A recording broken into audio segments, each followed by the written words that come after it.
around logs and trap, and that was part of the way we made our living.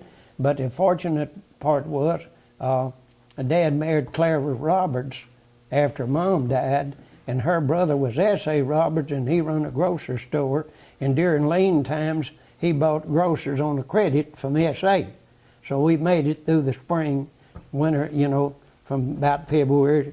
And Daddy liked for the backwater to go down for him to rent his first boats on the 19th of June, because that was Emancipation Day. And all the black people got off from work, and black people loved to fish, like us folks did. But he liked to rent his boats.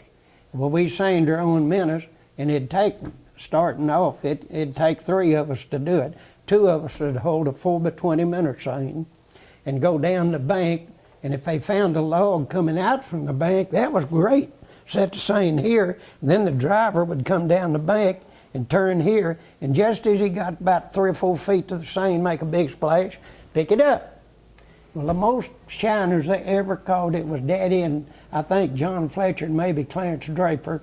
The water was clear, it was freezing, they were wearing waders, ice around the edge, and they found this school of shiners in water about waist deep.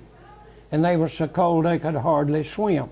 They set the seine, and Clarence, or maybe 2 of them, drove them in there, just ease along, because they wouldn't run, they were so cold. And they got them in that seine, and when they picked it up, there's so many minnows they couldn't pick anything up but the cork line, the lead line in the ends. And they had Daddy had a 55-gallon barrel in the middle of the boat, and he had a spout coming off the side so you could pour water in and fresh water could run out, because we didn't know about oxygen back then. Well, they picked that up, and Daddy put them in that barrel, and he said the barrel was nearly pure shiners. Well, it was so cold they lived, where summertime they'll die like that. Well, he carried them home, and he had a barge. I don't remember if that barge was 8 feet square or what, used to haul hogs in and out, because when the backwater come up, the hogs went to the riverbank. That was the highest place. And Smiths and the Carters had hog pens, and they'd use dogs and drive them in there and catch them. And they weren't wild hogs, they were domesticated hogs. And the way you catch a hog, you get in a pen. When he runs by, you don't catch him with the feet. You get a handful of hair on each side and pick his back feet up right quick, and you got him. Well, you tied all 4 feet together and put him in the boat. Well, the pigs, you put them in sacks. But anyway, we'd seen those minnows drive down here, and Dad took those minnows and put them in this barge, and he estimated how many it was by how many buckets he had to dip out. He had, I think, a 2-gallon zinc bucket, and he estimated 13,000 shiners that he got. Well, the people from Grandmere come up and bought them, and Daddy estimated them at 13,000, and I done forgot what he got for them. If it was 35 cents a hundred, I thought maybe not that much. But after it's all done, Daddy says, were y'all satisfied with the estimate of shiners? Oh yeah, we did good. But we seined also one time for 22 or 3 days, and our we was wearing tennis shoes then. We done got modern. And we had those tennis shoes, and our shorts and tennis shoes never got dry. We was in the water from daylight till dark. The people quit fishing before sundown to get out. If it rained, they left like the ball game was over, because those roads are muddy. But anyway, we'd have enough shiners that night when we went to bed to get the bunch off the next morning. And we counted out the shiners. We had those, as he said, they were wooden boxes with a raft built around them so you could walk around and seine, and we counted them by hand. And people bought by 25 or 30, we didn't count by dozen. And we had nail kegs for containers for everybody. And it was nothing to sell, oh, you know, maybe 1,000, 2,000 or 3,000 shiners on good days. And then we'd run out of shiners, and my stepmother Claire would say, oh, they seen up Crooked Hills, Wildcat Springs, or Flatwater. Well, they'd come down there and get shiners from us then. And we'd have enough at night to go. And one time there's some people come down there, and they got to betting that Daddy didn't have any shiners, because it was hard to get. Some years we drove way up Saline River trying to catch shiners. I almost follow you. We had good years and bad years, and I'm telling you. And they got to betting, you know, if he had shiners, and the guy says, yeah, he's got, no, I bet he got. Well, the boxes were made, you couldn't hardly sing all of them. They'd get smart to that singing. So the next day when they got up, Les, you got any shiners? I bet him.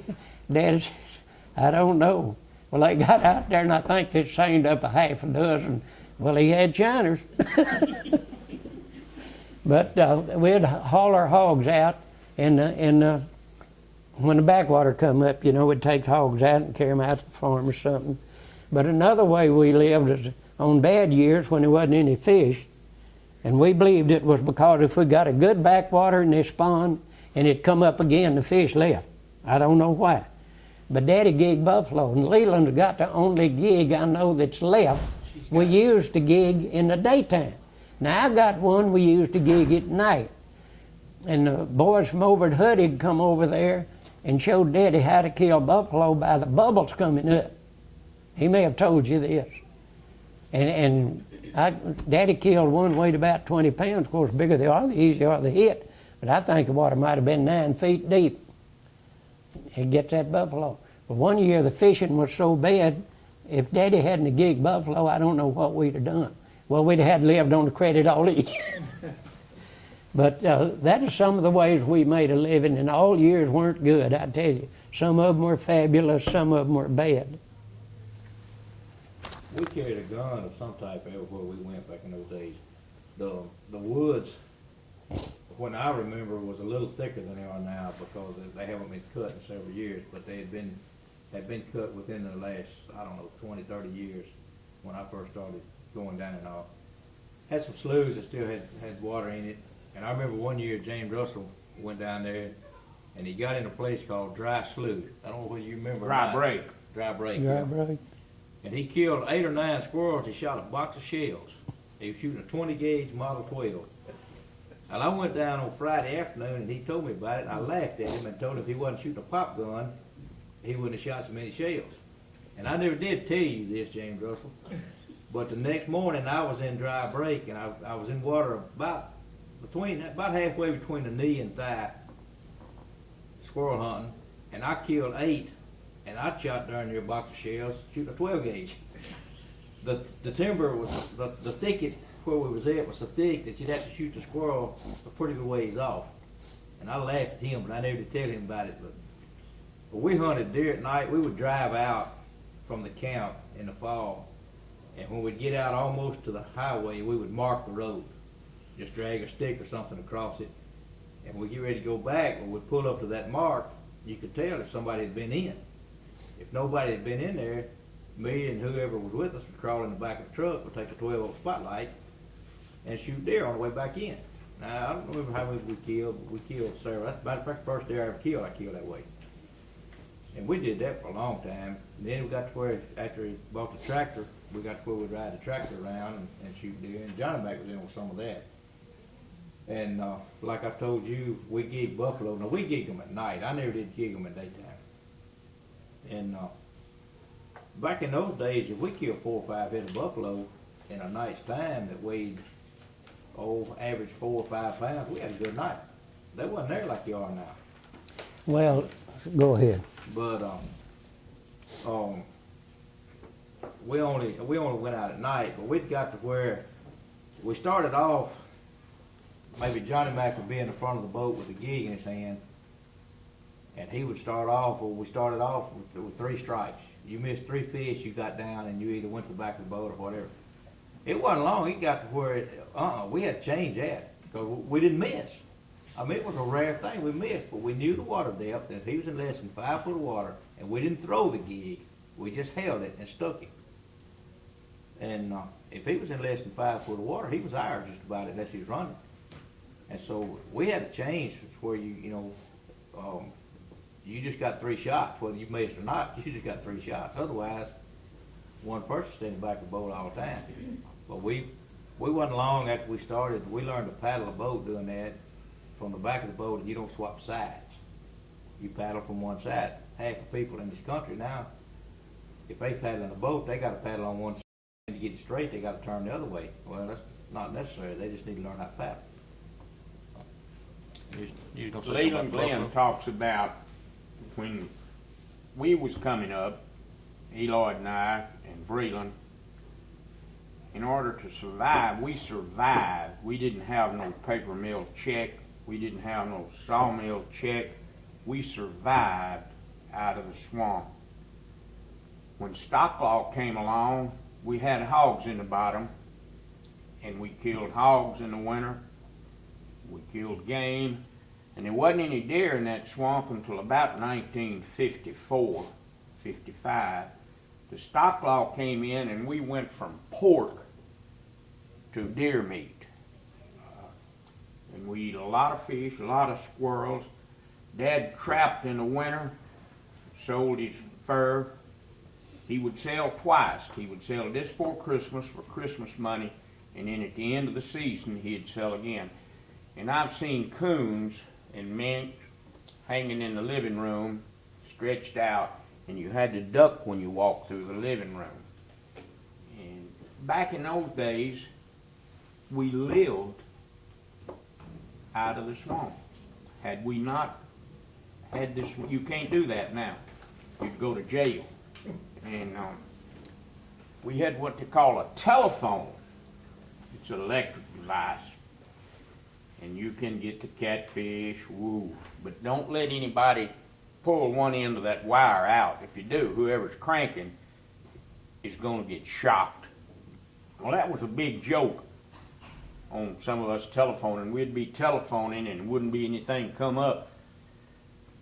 And somebody would reach back and get one of those wires out of the water, and you quit cranking automatically because it shocked you. One time, we got a catfish weighed 40 pounds, and he was so big he wouldn't go in the dip net. And when I picked him up, when you touch one, they come, it releases electricity. Well, I hit that fish, and he almost broke my arm because about half of him was still out of the net. And that was the biggest one we caught a 40-pounder. And caught a lot of other size. But then that got where I think now you got a jail time on telephoning. But You lose your truck too. It's actually there are two laws, if I'm not mistaken, on the books of the state of Arkansas. One of them is telephoning catfish, and one of them is deer hunting at night. Everything else concerning fish and game is not laws, but it's game and fish fishing regulations. this is state laws, telephoning and deer hunting at night. They are state laws. I do know that, and there may be some I don't know about, but they've been added in the last several Well, years. buddy, that telephone would get them catfish. And Lane Jordan and Dan Ferguson bought that. Lane Jordan brought it out of Mississippi to the telephone, and then everybody got telephones after Lane Jordan. He made a fortune that first year he had that thing. And Lane later on, he was the one that put the beer joint there under the bridge. It was a barge, a river barge. And he built a nightclub on that barge. And you could sell beer, you could get a license, a federal license, as long as it was in the beer joint was on the water. And he got a federal license, and he sold beer there for years and years and years. They've told you about that, probably called a club Flotail. It's called what? Flotail. They gave a prize for someone named this beer boat, and someone got the prize because it floated. It wasn't a motel. He named it Club Flotail, and that was the beer joint. You may. No, don't any of these boys remember it. Ellen and them don't. Thomas Glenn probably does. Spent several nights on it. Your But, time's coming, buddy. Then Quinny Brown got a beer license and put one on the bank. And then Lane moved his down to Monroe, I think it They floated moved to down. Greenville in here to get beer license, moved back, then it burned. Yeah, I knew it. Well, there was a gambling house on this side on Parker Ridge. There were several more people lived there, plus the Black House. I don't remember any of that, but we was The talking about Wasp it Nest today. was the name of that clubhouse. Okay. And people came from El Dorado and Crossett and gambled. And then later on, the Hamiltons moved in it. Ewell Hamilton moved into Wasp Nest. And James Rice had a gambling place across the highway, and this is not in your notes, Nancy. That's a ridge, James Rice Ridge, and they built a ramp out of logs and boards and went down there, and he had a gambling establishment. And then eventually he moved to West Crossett and set up business. Let me start on the ridge, and then you guys can finish it because I got married and moved away. But we lived, and I'm glad to call it Parker Ridge. The first experience I ever remember, Parker Ridge, we went down there, and Mr. Parker's house was built up on a post off the ground, pretty good sized house. And I think Everett Parker, daddy, was the one that had the house. Yeah. And it seems to me they told me Everett's sister stepped on a thorn and